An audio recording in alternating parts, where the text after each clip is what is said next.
Bismillahirrahmanirrahim.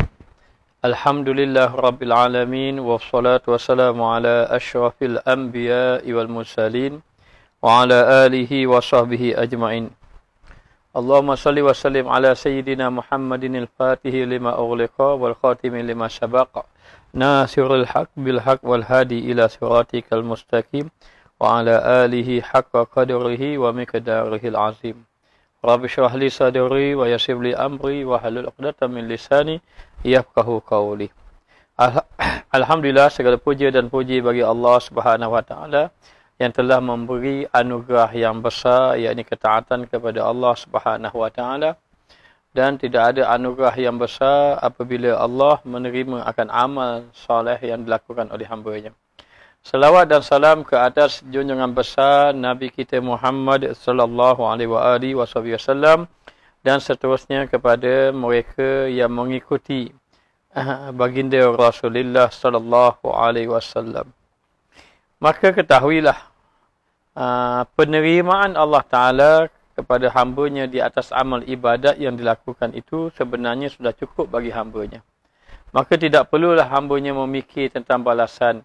Adakah wajar ia mendapat pahala ataupun banyak mana Allah memberi pahala kepadanya. Bahkan itu serah kepada Allah kerana sudah yakin dengan Allah Subhanahu wa taala. Dan hendaklah kita ketahui bahawa sebenarnya hakikatnya kita tidak ada amal pun. Kalau kita boleh beramal, itu adalah pemberian daripada Allah Subhanahu wa taala. Maka anugerah Allah yang paling besar ialah berupa ketaatan yang diberikan kepada hamba yang terpilih ataupun hamba yang ia kendaki. Jadi ini bermakna ketaatan yang kita lakukan itu adalah terdiri daripada pemberian Allah dan Allah memilih hamba-hambanya. Bermaknanya tidak semuanya yang mampu melakukan ketaatan kepada Allah Subhanahu wa taala.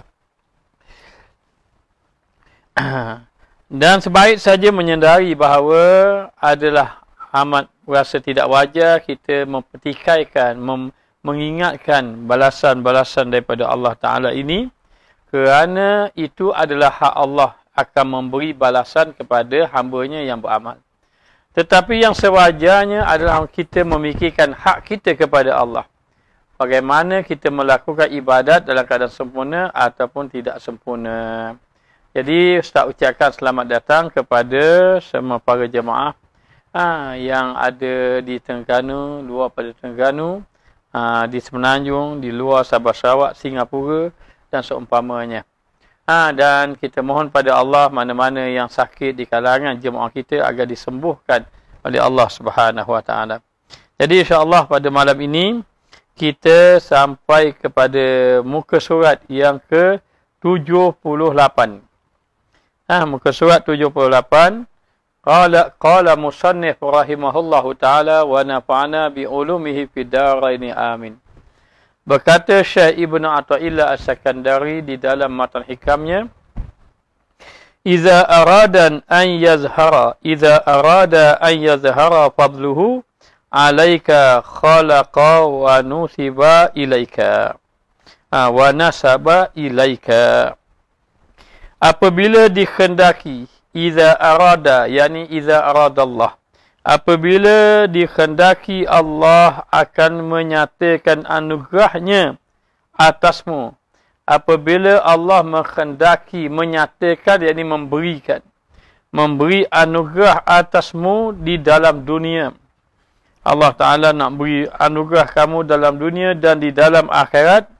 Nascaya dijadikannya dan dibangsakannya, yakni dinisbahkan amal itu kepadamu, maka Allah akan jadikan kamu boleh beramal.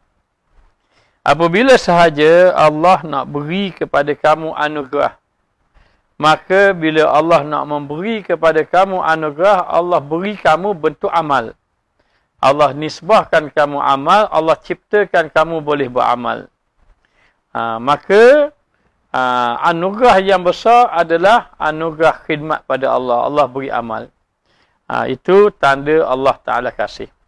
Sebab itu, orang yang mendapat selain daripada amal itu, mereka menyangka itu anugerah yang besar. saya dapat rumah besar, saya dapat kenderaan, saya ada pangkat, merasakan itu anugerah yang besar. Tapi sebenarnya anugerah yang besar itu adalah ibadah, adalah ketaatan. Maka iza arada Allah an yazhara fadluhu. Bila Allah ingin menzahirkan akan kelebihannya, Allah Ta'ala ingin melebihkan maknanya, menzahirkan akan kemuliaannya, maka Allah Ta'ala nisbahkan, jadikan kamu kepada amal. Sehingga kamu dapat beramal kepadanya, kepada Allah Ta'ala. Artinya, dijadikan kamu taat.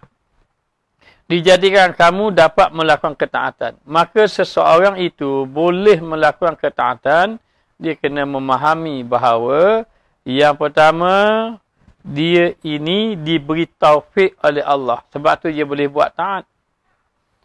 Diberi taufik, iaitu diberi pertolongan oleh Allah Subhanahu Wa Taala. Yang kedua, dia adalah orang yang dipilih oleh Allah. Bila mana dia buat taat, bermakna dia adalah orang yang dipilih oleh Allah. Sebab ramai-ramai orang ini dipilih boleh pergi ke Mekah.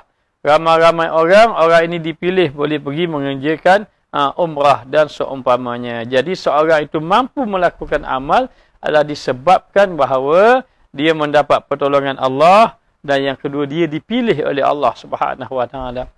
Dan yang ketiga adalah disebabkan dia dikasihi oleh Allah. Bila Allah mengasihi dia, maka Allah pemudahkan dia beramal. Ini tanda bahawa orang ini bila Allah nak tunjukkan kelebihannya ataupun Allah kurniaannya, Allah nak menzahirkan kurniaannya, Allah zahirkan orang itu boleh beramal. Maksud dia apa? Maksudnya dijadikan kamu taat. Dijadikan kamu taat dan dibangsakannya kepadamu. Maka dibangsakan, dinisbahkan kepada kamu buat taat. Maka dikatakan ini hamba-Ku yang membuat taat. Sebenarnya, kita sudah baca semalam, sebenarnya Allah Ta'ala telah berfirman, Wallahu khalaqakum wa ma ta'malun. Allah yang menciptakan kamu dan Allah yang menciptakan apa yang kamu lakukan. Jadi yang kita lakukan ini, kita tak, maknanya Allah cipta. Ingat, ketaatan yang kamu lakukan itu ciptaan Allah. Maka kalau Allah tidak mencipta kita melakukan taat, kita tak boleh buat taat. Tapi macam mana kita boleh sembahyang, kita boleh berzikir? Itu makna Allah pilih kamu. Dan Allah mencipta kamu, mencipta ketaatan kepada kamu. Bila mana Allah menciptakan ketaatan, orang-orang yang mengenal Allah, dia akan tahu dia tidak ada amal. Amal itu Allah beri. Allah beri. Maka, bila Allah memberi amal, lalu Allah nisbahkan kamu beramal. Padahal hakikatnya bukan kita yang beramal. Kita boleh beramal adalah kerana Allah beri amal. Tetapi Allah mengatakan, Udkhulu jannata bima kuntum ta'malun. Masuklah kamu dalam syurga dengan apa yang kamu disebabkan dengan apa yang kamu amal. Apa yang kamu lakukan. Bermakna apa? Bermakna orang itu dinisbahkan oleh Allah, kamu masuk syurga dengan apa yang kamu amal. Bermakna kamu beramal, kamu boleh masuk syurga. Maka Allah nisbahkan kepada hamba-Nya yang beramal.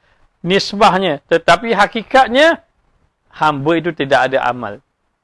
Hamba itu tidak ada amal. Yang ada amal itu adalah yang amal itu datang daripada Allah. Baik, contoh. Contoh nak bagi faham begini. Contoh kita mengajar seorang itu menulis.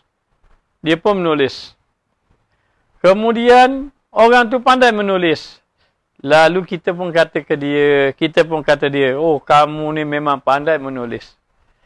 Lalu orang tadi akan kata, saya tak pandai, tapi kamu yang ajar saya pandai menulis. Kalau orang yang ajar tadi nak bagi hadiah, cuba tolong tulis kalimah bismillah. Dia pun tulis, saya bagi hadiah pada awak. Orang tu akan rasa malu, Allah. Sebenarnya saya tak pandai, kamu yang ajar. Hakikatnya Allah yang memberi amal kamu tidak ada amal. Tapi Allah Ta'ala nak menunjukkan kemuliaan Allah. Allah muliakan orang yang beramal. Allah mengatakan, udkhulu jannata bima kuntum ta'malun. Kamu masuk syurga dengan apa yang kamu amal. Maka Allah nisbahkan, wahai hamba-Ku yang beramal. Maknanya, sebab itu orang-orang yang mengenal Allah, dia merasa malu dengan Allah. Sebab apa? Kerana Allah lah yang memberi amal, namun Allah menisbahkan bahawa kita yang beramal. Masuklah kamu dalam syurga dengan apa yang kamu lakukan, yakni dengan apa yang kamu beramal. Kata Sahal ibnu Abdullah As-Tusturi. Kata Sahal ibnu Abdullah, jika seorang hamba melakukan amal atau kebaikan, dia melakukan amal kebaikan, lalu dia berkata, Engkaulah ya Allah yang memberi kurnia taufik, yakni pertolongan, dan Engkaulah yang memudahkan urusan aku. Ketika sang hamba mengatakan, ya Allah, Engkaulah yang memberi pertolongan kepada aku sehingga aku dapat melakukan amal, dan Engkaulah yang memudahkan urusan aku sehingga aku boleh beramal, lalu Allah berkata, wahai hamba-Ku, Engkau telah berbuat taat kepada aku, dan Engkau telah mendekatkan dirimu kepada aku. Bila sang hamba tadi menyandarkan kepada Allah, ya Allah, Engkaulah yang membuat taat. Engkaulah yang memberi ketaatan kepada aku, sehingga aku boleh buat taat. Lalu Allah memuji, wahai hamba-Ku, sesungguhnya Engkau adalah orang yang benar-benar beramal. Orang yang benar-benar beramal. Sebaliknya, jika seorang itu berkata, ia mengatakan bahawa hamba sudah beramal, saya sudah beramal, banyaknya amalan saya sudah beramal. Katanya dia tadi. Dia telah menyandarkan amal itu datang daripada dirinya. Dia merasakan dia sudah beramal. Dia tak kata, ya Allah, aku beramal dengan pertolonganmu. Tetapi dia mengatakan bahawa aku ini telah melakukan amal. Dia menyandarkan kepada dirinya. Maka Allah pun berpaling daripada dia. Allah pun berpaling kepada dia tadi kerana orang ini sudah tidak ada adab. Dia lupa dia boleh beribadat, itu Allah tolong. Tapi dia menyandarkan kepada dirinya. Dia tak sandarkan kepada pertolongan Allah Ta'ala. Lalu Allah mengatakan, wahai hamba-Ku, akulah yang memberi hidayat. Akulah yang memberi pertolongan kamu. Akulah yang memudahkan, bukan pada diri kamu. Lalu Allah Ta'ala berpaling daripada mereka, orang yang mengatakan demikian. Dan Allah Ta'ala marah kepada dia kerana dia menyandarkan amal tu kepada dirinya. Jadi dalam keadaan macam itu, bila seseorang itu melakukan amal, dia kena faham, Allah Ta'ala telah menciptakan amal untuk dia. Dan Allah menisbahkan amal kepada dia. Siapa yang nisbahkan amal? Allah. Allah yang menisbahkan kamu beramal. Kita tak boleh nisbah kita beramal.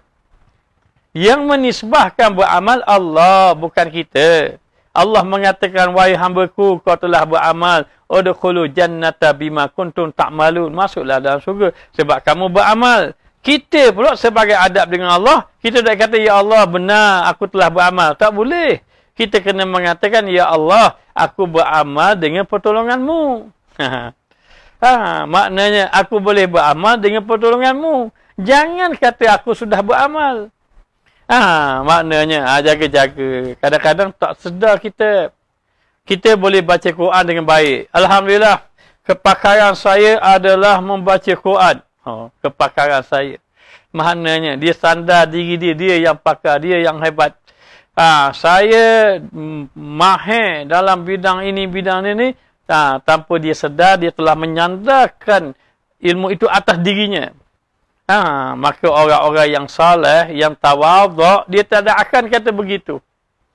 Maknanya dia tidak akan kata begitu. Kecuali disandar kepada Allah. Sama ada dia kata, Alhamdulillah Allah telah memberi kepada saya sedikit ilmu untuk mengajar kamu. Itu lain. Dia ada sandar pada Allah. Tapi kalaulah orang itu hanya menyandar pada dirinya saja, saya adalah kepakaran saya bidang ini. Saya mahir dalam bidang ni, tanpa dia menyandarkan kepada Allah Ta'ala, maka ketika itu Allah berpaling dengannya. Apa Allah Ta'ala kata? Tidak. Bukan kamu yang mencipta. Bukan kamu yang bijak. Bukan kamu yang alim. Yang alim itu aku, kata Allah. Bila kamu kata, Allah seorang itu berkata, aku telah beramal. Aku telah beramal. Maka ketika itu Allah mengatakan, bukan kamu yang beramal. Aku yang menciptakan amal. Maka menjadi salah adab kepada kita sebagai hamba, menyandarkan amal itu kepada kita. Menisbahkan kita yang beramal, menyandarkan amal itu pada kita. Maka tasawuf ini murni, suci. Dia menyucikan dirinya, maknanya tidak ada, yang ada hanya Allah. Yang ada hanya Allah Subhanahu wa Ta'ala. Baik. Seorang yang melakukan amal, itu adalah anugerah Allah. Semua yang boleh semayang itu anugerah Allah. Semua boleh semayang. Tetapi dalam orang yang beramal itu dikira dapat anugerah Allah. Puasa tak? Puasa belaka. Alhamdulillah. Semua puasa. Kalau tanya pelajar-pelajar, contohnya hari Arafah baru ni. Puasa tak? Semua puasa belaka. Alhamdulillah. Semua puasa. Siapa yang memberi puasa? Allah. Siapa yang menolong kamu puasa? Allah. Anugerah. Tetapi, ada orang yang puasa, dia dapat menjaga adab-adab ketika berpuasa. Ini dipanggil kesempurnaan puasa. Kesempurnaan taat.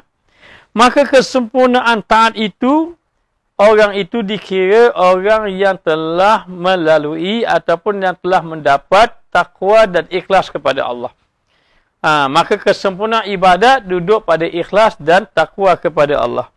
Bila mana dia ini beribadat dalam keadaan ikhlas dan takwa, maka malaikat berkata, malaikat menyeru, ya Allah, hamba-Mu itu telah melakukan ketaatan.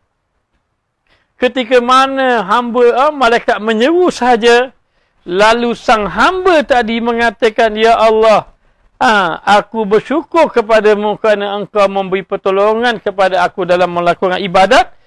Allah berkata, wahai malaikatku, dia adalah orang yang benar-benar beramal. Maka nisbah beramal duduk pada siapa? Allah yang menisbahkan.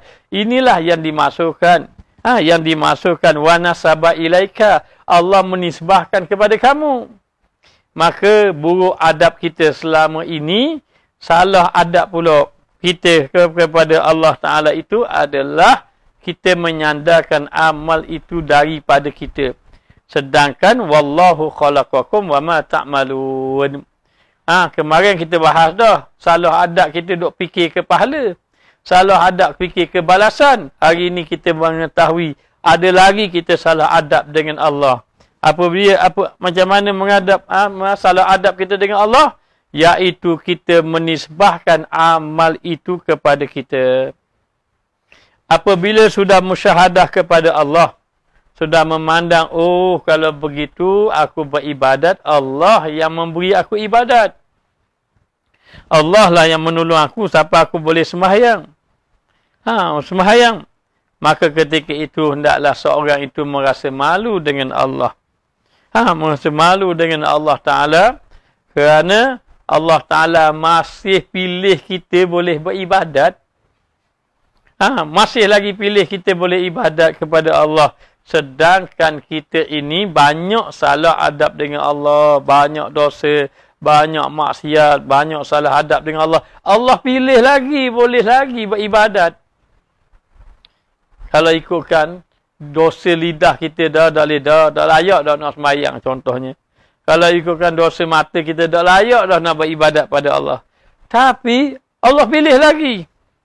Biarlah kamu keluar lidah, cakap bawa dosa, mata memandang haram, telinga mendengar maksiat, mungkar, mengumpat dan seumpamanya. Tapi Allah pilih lagi kamu boleh beribadat. Maka hendaklah kamu merasa malu kepada Allah. Merasa malu kepada Allah Ta'ala. Dan apabila seseorang itu melakukan ibadat kepada Allah, maka hendaklah dia sentiasa memohon, berdoa kepada Allah agar ibadat kita diterima. Kita berdoa agar Rabbana taqabbal du'ana. Rabbana taqabbal minna. Ya Allah, terimalah daripada amalan kami, ya Allah. Rabbana taqabbal salatana. Terimalah amal ibadat kami. Mu kena rasa malu. Mana mu ada ibadat? Mana ada ibadat pun. Wallahu khalaqakum wa ma ta'malu. Ibadat Allah cipta, Allah yang beri. Hakikatnya mu tak ada milik ibadat pun. Maknanya sedangkan kita tidak ada ibadat. Kita tidak ada ibadat, tapi kita kata, ya Allah, terimalah ibadat aku. Ibadat bukan ibadat kamu, kamu tidak ada ibadat.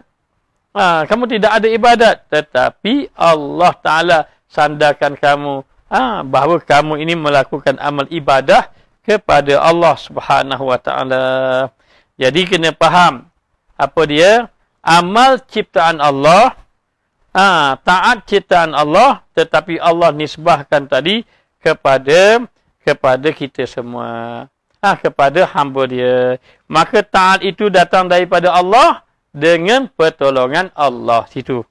Taat itu datang daripada Allah dengan pertolongan Allah. Dan dikatakan bahawa maksiat itu, bagaimana dengan maksiat? Maksiat itu sandarkan pada diri kamu. Jangan sandar pada Allah. Jangan salah faham pula. Kalau kita sandar amal kepada kita, kita salah adab dengan Allah. Sandarkan amal itu kepada Allah. Ya Allah, Engkau yang telah memberi taufik kepada aku. Engkau lah telah memberi taufik pertolongan kepada aku. Maknanya. Baik, kita tengok di sini. Artinya, dijadikan taat itu dibangsakan kepadamu. Allah jadikan taat dibangsakan kepada kamu, yakni Allah yang berkata, kamu yang melakukan taat. Dan dia kata, dan demikian anugerahnya yang amat besar atasmu. Dan itulah anugerah yang paling besar. Cukup dah. Jangan duk fikir lagi. Bagi kita anugerah yang besar tu syurga. Dah. Kamu boleh taat, itu anugerah yang besar dah. Itu anugerah yang besar atas kamu. Kenapa kita kata anugerah yang besar? Kerana dikatakan bahawa kita dipilih oleh Allah Ta'ala. Sesuatu yang dipilih. Tak layak dipilih. Tak kerasa anugerah. Kita tak layak, tapi dipilih oleh Allah Ta'ala. Kita tak layak pun, contohnya. Tapi orang pilih. Maka ini satu anugerah, satu tu. Tak layak pun dapat hadiah tu, tapi dia panggil, saya bagi hadiah pada awak ni. Maka ini satu benda yang besar. Satu benda yang besar bagi kita. Maka kita tak layak ni. Tak layak pun nak dekat Allah Ta'ala. Tapi Allah pilih kita boleh beribadat pada dia. Maka sekaliannya itu dengan kudrat Allah. Yang kamu boleh buat taat itu dengan kudrat Allah, bukan dengan kudrat kamu. Dan taat itu setengah daripada kurnianya, kurnia Allah Ta'ala. Artinya dijadikannya bagimu kuasa atas amal. Allah Ta'ala beri kemampuan kamu boleh beramal. Sehingga kita boleh semayang 4 rakaat. Ingat, jangan pandang rendah amal ibadat. Orang yang angkat berat berkilo-kilo, dia angkat berat, belum tentu boleh mampu angkat takbir 2 rakaat. Maknanya ini anugerah Allah Ta'ala. Dan ditunjukinya engkau kepadanya, yang mana kamu boleh buat taat adalah disebabkan Allah tunjuk kamu. Allah beri petunjuk kepada kamu. Sehingga kamu rasa teringin nak buat amal ibadat. Maka kamu boleh buat amal ibadat kerana Allah memberi petunjuk kepada kamu. Dan ditolongi engkau atasnya. Dan Allah beri taufik pula kepada kamu. Allah beri petunjuk dan Allah memberi taufik kepada kamu.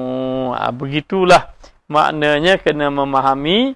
Tak mampu kita beribadat sebenarnya tetapi Allah. Maka bila dapat buat taat, nisbahkan kepada Allah. Nisbahkan kepada Allah.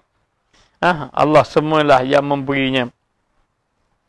Semuanya memberi. Jadi, kebaikan itu adalah dari pertolongan Allah.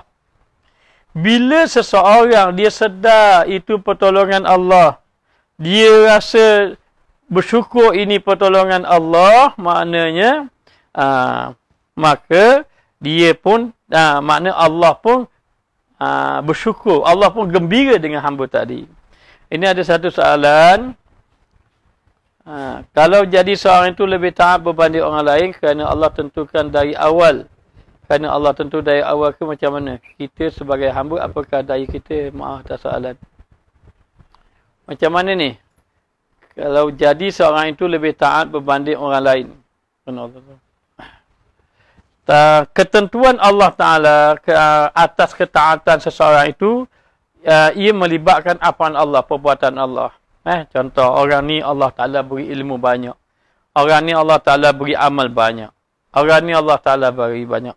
Maka itu apaan Allah, ketentuan Allah.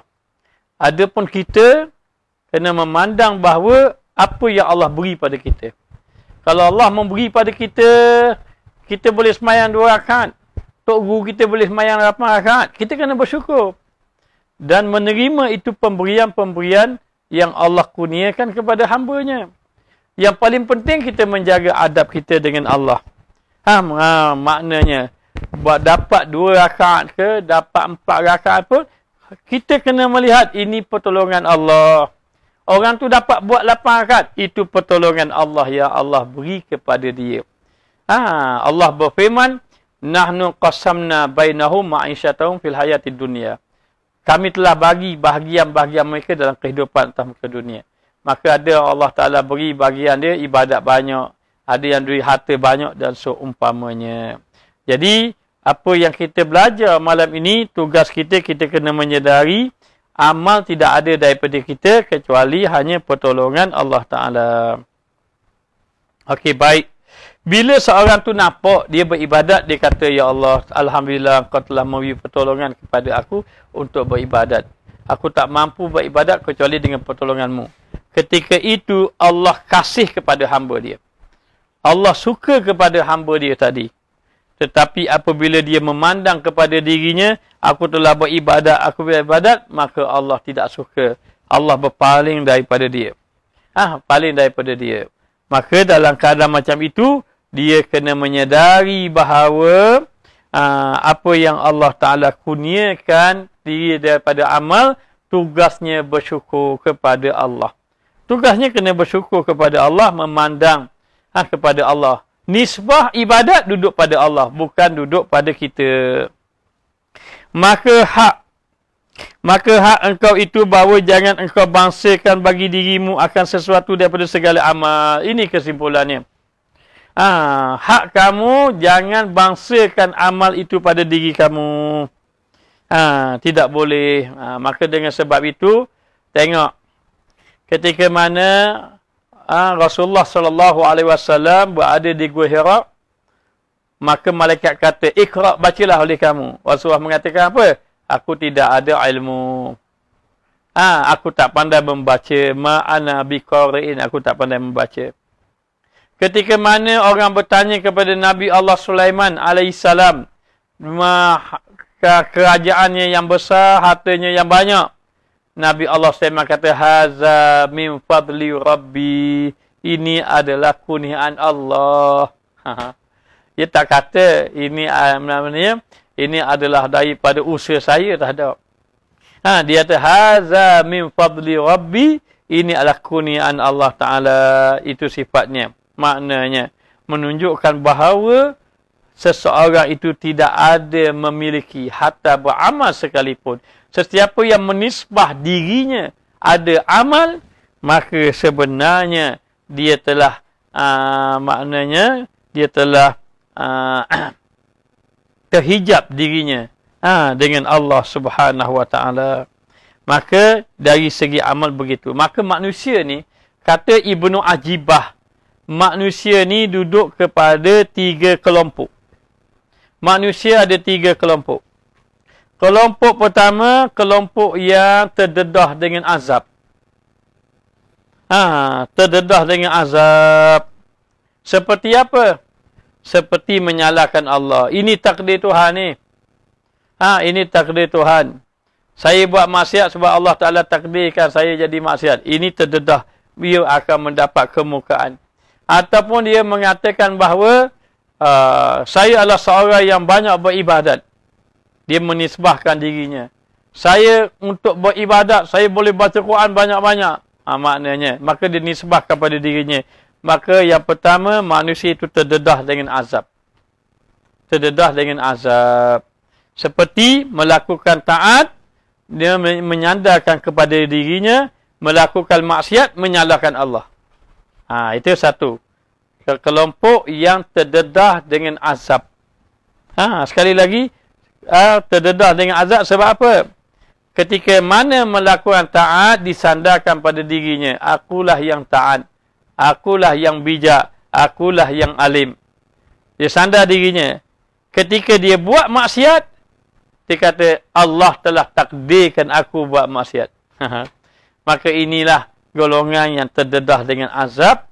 Golongan ini dimukai oleh Allah. Wal'iyazubillah. Yang kedua, golongan yang mendapat kelembutan Allah. Golongan yang mendapat kelembutan Allah. Seperti apa? Seperti dia buat maksiat. Bila dia buat maksiat, dia bertaubat kepada Allah dan dia menyandarkan kepada dirinya. Macam Nabi Adam AS. Apa dia kata? Rabbana zalamna anfusana. Ya Allah, ya Tuhan kami telah menzalimi diri kami. Dia sandar diri dia. Jadi, kalaulah maksiat, sandar diri. Jangan sandar pada Allah. Kalau buat taat, sandar pada Allah. Kalau buat maksiat, sandar pada dirinya. Maka terdedah dia. Yang kedua dengan kelembutan. Bila mana buat maksiat, dia sandarkan kepada dirinya. Sandarkan kepada dirinya. Maka ini orang yang mendapat kelembutan Allah. Kelembutan Allah. Dan yang ketiga. Yang ketiga, orang yang mendapat kemuliaan Allah. Yang kedua tu dia buat maksiat. Maksiat dia sandarkan kepada dirinya, lalu dia bertaubat. Dan yang ketiga, orang yang mendapat kemuliaan Allah. Orang yang mendapat kemuliaan Allah adalah orang yang diberi taufik pada amal. Dia beri pertolongan pada amal, lalu amal tu disandarkan kepada Allah. Inilah dia orang yang dapat kemuliaan. Inilah dia orang yang dapat kemuliaan. Maka orang yang macam ini, dia semakin dia beramal, semakin merasa tidak ada amal. Adapun kita, bila beramal sikit, merasa sudah beramal. Maka Allah Ta'ala berfirman, Ma asabaka min hasanatin fa min Allah wa ma asabaka min sayyiatin fa min nafsik. Fa min nafsik. Apa-apa yang menimpa kepada kamu daripada kebaikan, fa min Allah, daripada Allah. Apa yang Allah beri pada kamu daripada kebaikan, fa min Allah, daripada Allah. Allah beri sembahyang, Allah beri puasa, daripada Allah. Wa man asabaka min sayyiatin, apa-apa yang menimpa kepada kamu daripada kejahatan, keburukan, jatuh pada maksiat, wa min nafsik, daripada diri kamu. Aku ini jahat, aku ini ahli maksiat, aku ini dosa, aku ini begini-begini. Dia tak sandarkan pada Allah. Dia tak kata, Allah takdirkan saya jadi maksiat. Allah lah yang mentakdirkan saya jadi maksiat. Astaghfirullah. Maknanya apa? Maknanya dia telah sandarkan kepada Allah. Ini orang yang tersalah. Orang yang salah adab yang besar dengan Allah. Walaupun hakikatnya memang sebenarnya datang daripada Allah. Yang maksiat memang daripada Allah. Tetapi Allah mengajar kamu adab sebagai hamba. Adab sebagai hamba kepada Allah Subhanahu wa ta'ala. Baik. Jadi jangan nisbahkan amal pada diri kamu. Dan kata Abu Yazid radhiyallahu anhu, telah tersalah aku dalam perjalanan aku 4 perkara. Kata Abu Yazid, ada 4 perkara yang aku tersalah. Salah sangka. Apa dia 4 perkara tadi? Telah menyangka aku bahawa aku menyebut akan dia bahawa aku ni sudah banyak berzikir. Aku ni sudah banyak berzikir. Sebut dia. Jadi padahal bukan dia yang berzikir. Allah yang beri zikir. Maka dia nisbahkan pada diri je. Allah. Bapalah. Maknanya, maka aku menyangka bahawa aku sudah banyak berzikir. Maka tersalah aku rupanya. Dan yang kedua, menyangka aku mengenal akan dia. Aku menyangka sudah aku kenal pada dia. Aku kenal, aku ada ilmu. Maka sebenarnya kamu tak ada ilmu. Kamu belum lagi mengenal Allah. Dan yang ketiga, aku menyangka bahawa aku kasih akan dia. Kasih akan dia. Menyangka bahawa aku kasih kepada Allah Ta'ala. Tetapi rupanya jauh lagi. Jauh lagi. Masih lagi bersandar dengan amal. Dan yang keempat, aku menyangka dan menuntut akan dia. Maka tak kala telah kesudahanku, maka aku lihat akan sebutnya dahulu daripada menyebutku. Maka aku tuntut dia.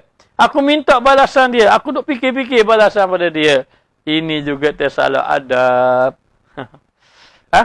Maknanya banyak. Maka yang pertama, tersalah adab sebab apa? Kerana menyandar pada amal. Merasa sudah beramal. Merasa sudah banyak beramal. Itu yang pertama. Yang kedua, tersalah adab dari segi apa? Merasa sudah mengenal Allah. Sudah ada ilmu. Padahal tidak ada ilmu lagi. Allah yang mengenalkan kita pada dia. Maknanya, bukan kita yang pandai-pandai mengenal Allah. Allah lah yang mengenal kita. Jadi kita orang-orang awam mengenal Allah dengan ilmu. Allah itu wujud, qidam, baqa dan seumpamanya. Hati tak rasa lagi. Hati tak rasa. Cakaplah Allah kudrat, iradat. Takut lagi kudrat orang lain pada kudrat Allah. Maka rasa sudah kenal. Rupanya tak kenal lagi. Rupa-rupanya baru kenal dengan ilmu. Tidak sampai kepada merasa. Rupanya tersalah dia. Ataupun dia merasakan bahawa dia sudah kasih kepada Allah. Tetapi sebenarnya belum lagi. Ada lagi yang dikasih selain daripada Allah. Dan yang keempat, dia merasakan bahawa dia memikirkan tentang apa yang Allah, dia menuntut kepada Allah, memikirkan apa yang Allah nak beri pada dia. Sedangkan tersalah dia yang patut fikir apa yang dia perlu khidmat pada Allah. Kita duduk fikir ke syurga, kita tak fikir amal ibadat kita. Begitu gambarannya. Gambaran dia. Maka dikatakan bahawa maka bila mana seorang tadi melakukan ketaatan, dia hendaklah hamba yang melakukan ketaatan tadi, maknanya yang melakukan ketaatan, seorang yang melakukan ketaatan itu dia kena ada tiga apa dia panggil, tiga keadaan. Ketika mana melakukan ketaatan, dia ada 3 keadaan. Yang pertama, melihat itu adalah anugerah Allah. Jangan melihat itu adalah kebijaksanaan, itu adalah kerajinan dia. Tak. Yang pertama, dia kena lihat bahawa itu adalah anugerah Allah. Ada soalan. Ada ustaz memberitahu kita hikam ini terlalu tinggi bagi orang awam yang mula-mula nak belajar ilmu agama. Benarkah ustaz? Dulu masa ustaz baca kitab hikam tu memang ada orang kecam kita dan seumpamanya. Jadi sebenarnya kitab hikam ini kitab mengajar kita adab.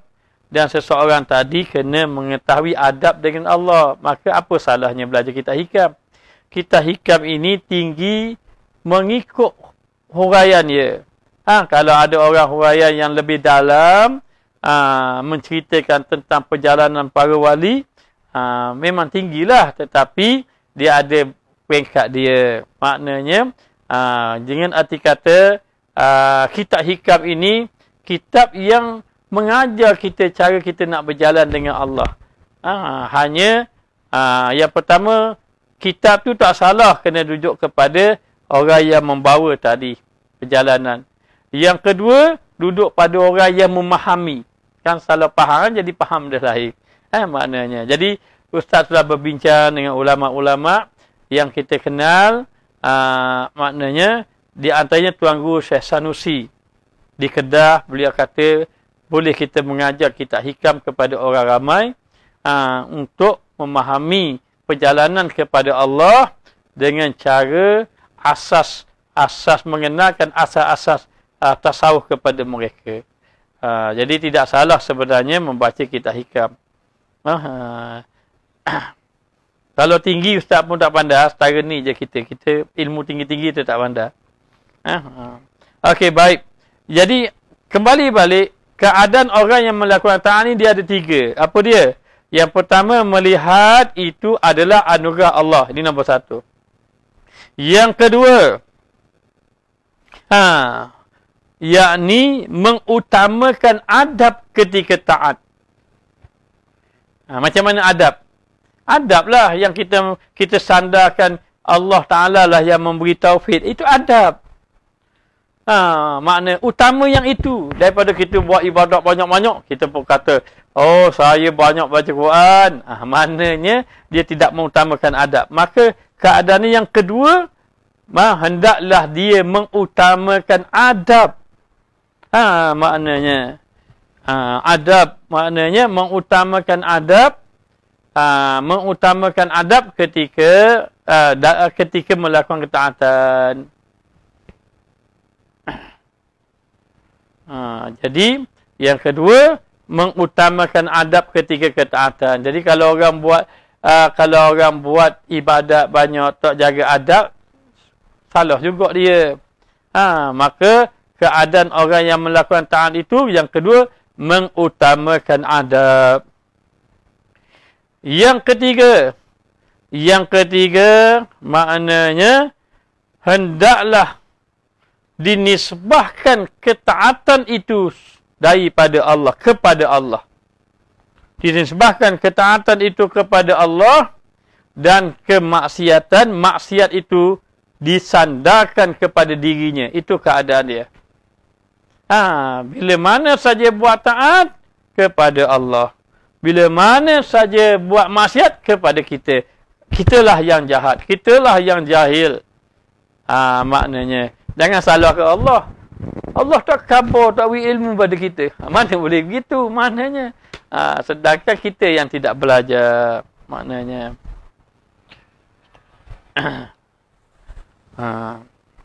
Baik. Dan dikatakan lagi apabila saja seseorang itu melakukan maksiat. Ingat, bila mana saja seseorang itu melakukan maksiat, maka maksiat dia pun berkata, Rabbi zalamtu nafsi. Ya Allah, aku telah melakukan kezaliman diri aku. Maka ketika itu Allah mengatakan, wahai hambaku, aku memaafkan akan kamu.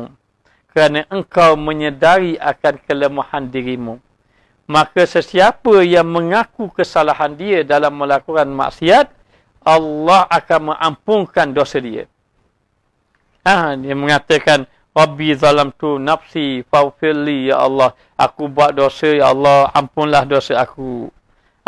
Maknanya, maka Allah mengatakan kepadanya, engkau ini hamba-Ku yang lemah. Maknanya, dan engkau kembali kepada aku, maka aku mengampunkan akan dosamu. Maka kata ulama, antara jalan kita nak diampunkan dosa oleh Allah adalah kita mengaku akan kelemahan kita, dosa kita, sebelum kita menjalani proses bertaubat kepada Allah Subhanahu wa Ta'ala. Maka apabila sahaja dia buat maksiat, dia kembali kepada Allah, Allah kasih kepada dia. Tetapi apabila dia buat dosa, dia buat maksiat, lalulah dia sandarkan memandang kepada Allah. Dan dia berkata, ini takdirmu ya Allah. Engkaulah yang mentakdirkan aku buat maksiat. Maka Allah marah kepada dia. Allah murka kepada dia. Lalulah Allah mengatakan, engkaulah yang melakukan kejahatan. Engkaulah yang melakukan kejahatan. Engkaulah yang jahil. Maka Allah marah murka kepada dia bila mana seseorang itu menyandarkan kepada Allah di atas dosa maksiat dan seumpamanya. Maka di sini mengajar kepada kita bahawa apabila seseorang hamba itu melakukan amal ketaatan, mestilah tertanam di dalam hatinya itu sifat tawaduk. Sifat tawaduk, merendah diri dan merasa kehambaan dia kepada Allah Subhanahu wa ta'ala. Dan apabila sahaja seseorang itu, bila mana sahaja dia ini melakukan kemaksiatan, hendaklah dia cepat-cepat kembali kepada Allah. Cepat-cepat kembali kepada Allah Ta'ala dan hendaklah dia terus berdoa kepada Allah. Ulama mendatangkan doa. Dia kata, wahai Tuhanku, engkau telah kurniakan ke atas aku, sehingga aku melakukan ketaatan kepadamu. Ketaatan kepadamu. Dan engkaulah juga telah mensifatkan daku dengan sifat-sifat yang terpuji. Padahal aku tidak mampu buat taat dan aku bukanlah yang layak mendapat sifat yang terpuji itu. Dan di samping itu, engkau telah menjanjikan pahala yang besar dan selamat daripada azab. Maka engkau terimalah amal aku. Walaupun Allah janji dah, tengok adab. Walaupun Allah Ta'ala janji, ya Allah, engkau janjikan pahala besar, engkau janjikan syurga. Dia tak kata masukkan aku dalam syurga, kurniakan aku pahala banyak. Tapi dia kata, engkau terimalah amal aku. Engkau terimalah amal aku. Dan engkau perkenankanlah apa yang engkau janjikan tadi. Mana aku serahkan padamu. Tentang mu nak beri pahala, tentang mu nak beri syurga, tentang mu nak beri apa dia ni, nikmat-nikmat, aku serah padamu. Tapi yang diminta, engkau terimalah amal aku.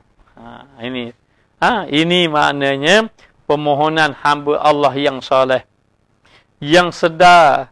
Sebab tu, yang sedar. Walaupun ada setengah dia minta, kan kita diperintahkan minta doa, minta syurga, jauhkan neraka, kita minta. Tetapi permintaan kita ini nak syurga dalam keadaan kita merasa kita tak layak syurga.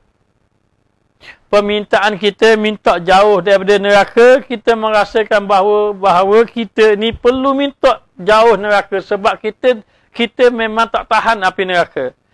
Tapi kita merasakan bahawa kalau surga dan neraka kita ni macam layak masuk neraka, maka kita mohon minta Allah Ta'ala tu. Minta Allah Ta'ala selamatkan kita daripada segala azab. Namun sebagai hamba, kita mohon kepada Allah agar Allah menerima akan amal ibadat kita. Kalau hari-hari dia buat dosa, lepas tu dia bertaubat, selalu, lepas tu dia buat dosa lagi. Macam mana ni Ustaz? Dia begini, apabila seorang itu melakukan dosa, apabila orang itu melakukan dosa, dia bertaubat, maka taubatnya diterima apabila cukup syaratnya.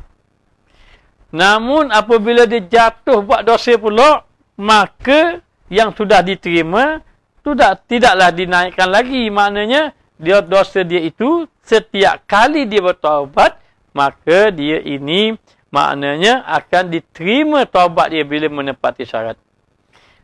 Maka tidakkah kita dengar firman Allah, innallah yuhibbut tawabin. Allah Ta'ala kasih kepada tawabin. Apa makna tawabin? Orang yang sentiasa bertaubat. Contoh ginilah, contoh. Dia ni dulu pernah berzina. Kemudian dia bertaubat. Bila dia bertaubat, dia pula minum arak. Maka dia bertaubat minum arak. Ketika mana dia berzina, dia bertaubat, dosa zina sudah hapus. Dia bertaubat pula pada dosa arak. Maka dosa arak pula akan terhapus kalau dia bertaubat. Dah kalau dia buat taubat, sampai begitulah dia taubat. Allah terima bila menepati syariat. Bila menepati syarat. Menepati syarat. Begitu, ya begitu. Ada hadis. Begitu Allah Ta'ala kata pada malaikat, wahai malaikatku, hamba-ku ini dia buat dosa, dia tahu dia ada Allah yang Maha Pengampun. Lalu dia bertaubat. Aku terima akan taubatnya. Kalau begitulah keadaan dia, begitulah Allah Ta'ala terima taubatnya. Walau 20 kali taubat, 20 kali buat maksiat, 20 kali taubat, 20 kali Allah Ta'ala terima. Contoh. Bila perbuatan disandar pada diri semata-mata, jatuh syirik ke tidak? Okey, baik. Kalau dia bersandarkan kepada dirinya, bahawa dia sudah beramal, dia pada tu, adakah dia jatuh syirik ataupun tidak jatuh syirik? Baik. Bagi orang-orang awam yang seumpama kita, yang kita duduk dalam jahil ini, dia jatuh dalam fasik saja. Orang yang melakukan dosa. Orang yang melakukan dosa. Maknanya. Jadi, tak jatuh syirik seperti kufur. Tidak. Tapi kalau orang dibahas, penyakit dosa kecil ke dosa besar. Bersandar kepada diri ni jatuh dosa besar. Maknanya, sandar kepada diri je ni. Maka, kita dah baca kemarin, dosa yang tidak ada dikiaskan dosa. Sebab itu kena belajar. Dan kalau tak nak baca kitab hikam, sesuara kita. Maknanya, jadi dalam keadaan macam itu, bersandarkan kepada diri ini, seandainya dia benar-benar berpegang, sudah diberi ilmu, sudah ketahui, dia berpegang. Allah Ta'ala ni, taduk dia kata, dia yang sebenar. Maka dia sandar betul-betul begitu, memang jatuh syirik. Tapi kalau atas kejahilan dia, masa tu dia lupa Allah, dewasa dia bijak, dewasa dia gagah, dewasa dia alim, masa tu dia jatuh dalam dosa. Okey, baik. Kemudian dikatakan lagi bahawa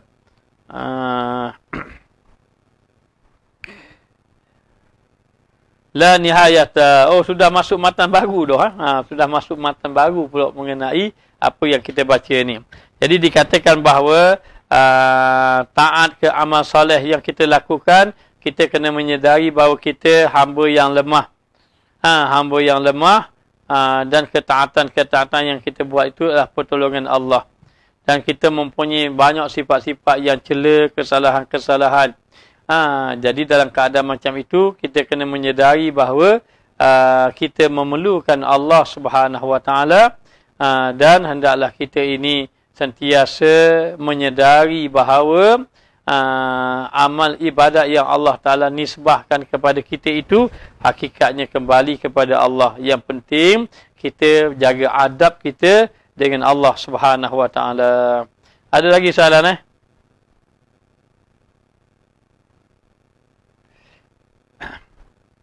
Panjang soalan diri. Jadi dikatakan bahawa satu lagi soalan kita baca. Adab kita tak kala ditimpa satu ujian, tak boleh menyandarkan perbuatan buruk pada Allah. Mulut cakap aku reda, tapi dalam masa yang sama seringkali perasaan sedih serta buruk sangka pada Allah di dalam hati. Datang hati datang namun tidak terkeluar pada mulut. Tapi bila dah okey, terbit perasaan dosa pada Allah kerana buruk sangka. Okey, baik. Apabila sahaja kita ditimpa satu musibah, satu ujian, memang lidah kita tidak boleh menyatakan buruk pada Allah. Bukan saja lidah, bahkan hati. Hati juga kita kena reda. Sekadar sedih itu tidak mengapa. Itu adat manusia. Ditimpa musibah sedih. Ditimpa musibah sedih. Tetapi hati sedikit pun tidak boleh bersangka buruk dengan Allah. Seandainya hati dia memang bersangka buruk, kenapalah Allah Ta'ala timpa pada saya begini sedangkan saya perlukan begini-begini, maka dia bersangka buruk pada Allah Subhanahu Wa Ta'ala. Dan dikatakan bahawa bila sudah okey dia pun rasa bersalah. Maka orang yang macam ini kata ulama kena taubat juga. Bertaubat kepada Allah Subhanahu Wa Ta'ala. Dan adakah dia dikira benar-benar rada? Tidak sempurna radanya bila mana ada sangka buruk dengan Allah. Baik, jadi sambung sedikit. apa yang dikatakan oleh Sahal Ibnu Abdullah Tusturi. Apa kata Sahal Ibnu Abdullah? Ini kesimpulan daripada apa yang kita baca malam ini. Apabila seseorang hamba Allah mengamalkan kebaikan, lalu dia berkata, wahai Tuhanku, dengan kurniamu aku telah mendapat amal dan juga dengan inayahmu, maka orang ini dikira orang yang telah bersyukur dengan Allah. Sesiapa yang berkata, ya Allah, aku beramal ini dengan kurniaan kamu, aku beramal ini dengan pertolongan kamu, kata Sahal Ibn Abdullah, orang ini dikira orang. Dan apabila sang hamba itu melakukan kesalahan, lalu dia kata, ya Allah, Engkau telah mentakdirkan aku, Engkau telah menghendaki aku, dan Engkau telah memutuskan aku buat perkara ini. Tapi Allah mengatakan, akulah yang telah mentakdirkan kamu, dan akulah yang memaafkan akan kesalahan kamu. Begitulah Sahal Ibn Abdullah menggambarkan akhlak dan adab kita dengan Allah. Jadi di sini kita dapat belajar bagaimana adab kita dengan Allah. Segala kebaikan sandar pada Allah, segala kejahatan, kelalaian sandar kepada diri kita sendiri. Dalam waktu yang sama mesti redha dengan ketetapan Allah. Dalam waktu yang sama mestilah kita dalam keadaan jaga jangan buruk sangka dengan Allah. Jadi sekadar inilah saja yang dapat disampaikan. Moga-moga Allah Ta'ala memberi kebaikan kepada kita semua. Moga-moga Allah Ta'ala jadikan kita hamba Allah yang saleh. Ada setiap pengajian kita dibaiki amal ibadat kita. Ada orang tanya bagaimana nak menghadapi perjalanan akhir zaman. Buat masa ini, bacalah Ratib Haddad ataupun Ratibul Atas ataupun banyakkan berselawat kepada Nabi kita Muhammad sallallahu alaihi wasallam. Jadi sekadar ini sajalah yang dapat disampaikan. Moga-moga jemaah sekalian mendapat rahmat Allah, mendapat perlindungan Allah Ta'ala, yang sakit disembuhkan, yang sempit diluaskan akan rezeki, dan moga-moga Allah jaga iman kita. Supaya kita semua wafat dalam keadaan beriman, mendapat husnul khatimah. Jadi sekadar ini saja yang dapat disampaikan. Minta maaf di atas segala kekurangan. Sesiapa yang tidak dapat memahami mungkin adalah disebabkan kelemahan orang yang menyampaikannya, maka pergilah belajar, bertanyalah orang yang lebih alim, lebih soleh, agar kita mendapat manfaat. Jadi sekadar ini saja yang dapat disampaikan, dan Ustaz sudahi dengan wabillahi taufiq wal hidayah. Wassalamualaikum warahmatullahi wabarakatuh.